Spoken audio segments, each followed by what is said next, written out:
প্রথম কথা হচ্ছে যখন এখানে আগুন লেগেছে ওয়াকিল বাগা যখন শোনার পরে সাথে সাথে এখানে ফায়ার সার্ভিস এমনকি এনএসএস সিটিজবের লোক পাঠাইছে এখানে যা যা করার দরকার করার জন্য। আর দ্বিতীয় কথা, যে মাদক সেবনকারী এখানে যে হুমকিটা দিয়েছে আগুন লাগাইছে বলছে, তার ব্যাপারে ওয়াকিল বাগা বলছে কঠিনভাবে সিদ্ধান্ত নিতে, এমনকি ওসিকে খুব কড়া ভাষা বলেছে, এমনকি মেয়র সালাদ ভাইকেও বলছে এইখানে যারা মাদক সেবন করে তাদেরকে দ্রুতভাবে উচ্ছেদ করতে হবে, এলাকাবাসীর সহযোগিতা নিয়েই এই সমাজটাকে সুন্দর করতে হবে। ওয়াকিল বাগা সবসময় এই এলাকাবাসীর পাশে ছিল, সবার পাশে আছে, এখনো থাকবে। এইখানে যারা আগুনে পড়ে গেছে ঘর, আমাকে পাঠাইছে ওয়াকিল বাগা এগুলো পরিদর্শন করার জন্য, সাধ্য অনুযায়ী সে বলেছে তাদেরকে সহযোগিতা করবে। আমি সে কারণে আসছি, ওয়াকিল বাগার প্রতিনিধি হিসেবে আসছি।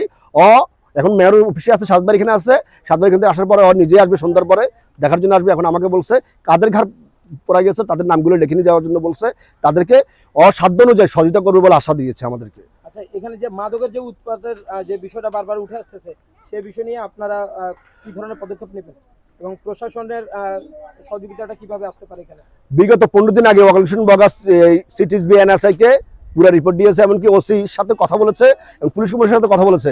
এই সেগুন বাগান 13 নম্বর ওয়ার্ডে কোনো মাদক সেবনকারী থাকবে না, মাদক এখানে জিরো টলারেন্সের ভিতরে নামিয়ে আনতে হবে। এই ব্যাপারে মেয়র সালাদ ভাই সহ ওয়াকিল বাগা সহ এমনকি পুলিশ কমিশনারের সাথে গুরুত্বপূর্ণ বৈঠক করছে এবং পুলিশ কমিশনের নির্দেশনা দিয়েছে পুলিশ থানার ওসিকে, বলছে যেখানেই মাদক সেবনকারী থাকবে, যেখানে মাদকের আশ্রয় থাকবে, সেখানেই একদম নির্মমভাবে গুড়িয়ে দিতে বলছে। এটা একদম কঠিন ভাষা বলে দেওয়া হয়েছে।